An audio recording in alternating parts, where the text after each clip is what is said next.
are in Barranquilla, city of soft light and pastel shades, the third largest in Colombia, that historic country which courageously supported Simón Bolívar, the George Washington of South America, in his lifelong struggle to free his compatriots from the dominance of Spain. There are over 150,000 people living in Barranquilla, and although they are drawn chiefly from the black, red, and white races, they are all on an equal basis, the dividing lines being drawn by wealth or poverty, education or ignorance, but never by color. Spanish is the universal language, and most of the people are of the Roman Catholic faith.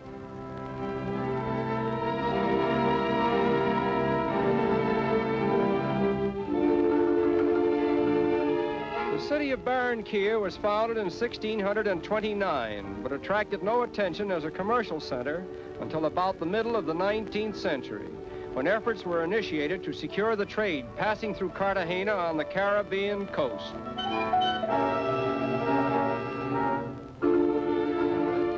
In recent years, foreign loans have aided Barranquilla considerably, and its present rate of development, it promises to become the foremost metropolis of Colombia. Its ideal situation on the Magdalena River, a few miles inland from the Caribbean Sea, makes it a natural gateway to the interior of Colombia, which is rich in natural resources, including petroleum, coffee, cotton, and bananas.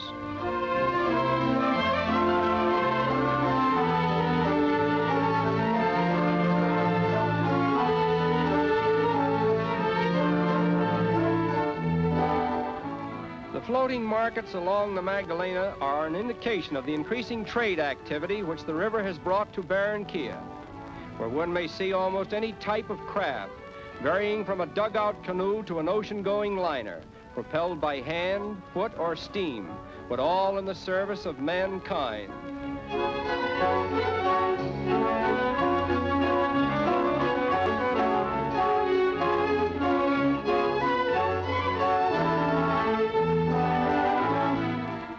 Colombia's export of bananas is said to be greater than the combined output of all other South American countries, and a vast amount of these bananas are transported down the Magdalena River and out into the world by way of Barranquilla.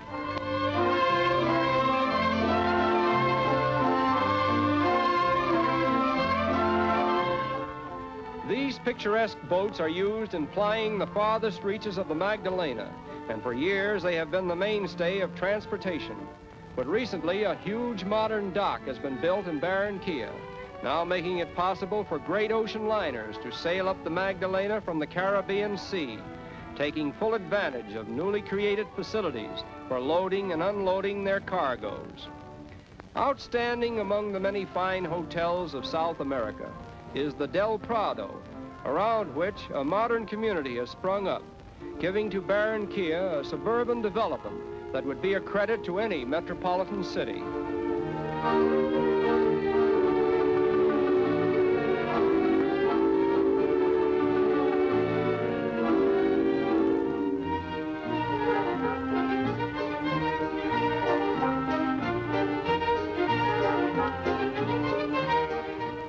And it is here that we have the pleasure of meeting some of the more attractive members of the aristocracy of Colombia, which is made up largely of descendants from the original Spanish families who settled in South America and bestowed upon their children the romanticism and culture of old Spain.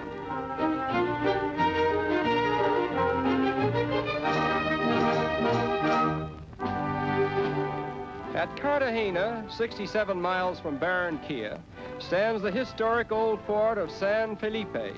constructed over 2 centuries ago, and until modern times considered to be one of the most powerful defenses ever built in the New World.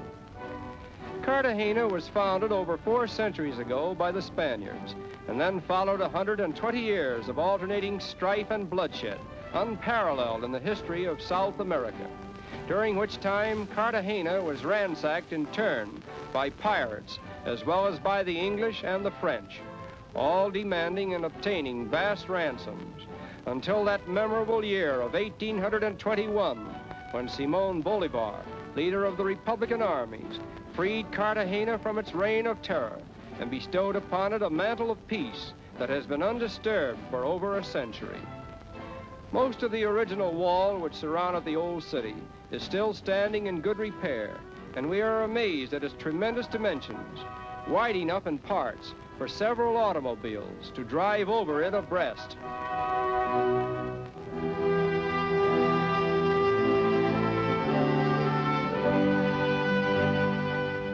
Aside from an overabundance of rain during the rainy season, which happened to be at its peak during our visit, this old town is one of the highlights of a South American cruise. And in rain or shine, its native markets are always picturesque and interesting, reminding us of similar markets that we have seen in old Castile, from whence originated so much of what may be seen in Cartagena at the present time.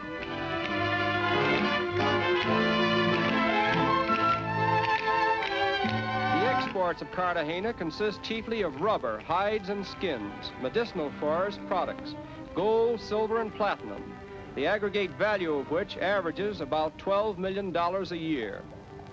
The colorful streets in the older section of the city are particularly Spanish in design,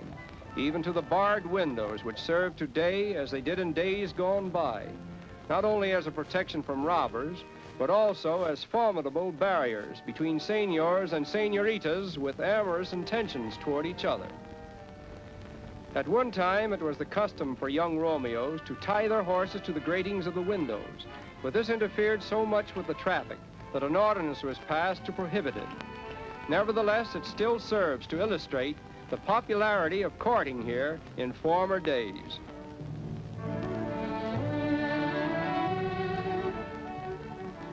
But now the time has come to say farewell to old Cartagena, where strife and bloodshed once claimed the prolonged attention of a so-called civilized world. And as we sail away over the Spanish Main in the very wake of the pirates and buccaneers who specialized in pillaging these shores, a mild summer storm brings a rainbow to the horizon, and a strange-looking craft, like a phantom out of the past, crosses our path, giving us the impression that it may be the ghost of some old galleon that passed this way long, long ago.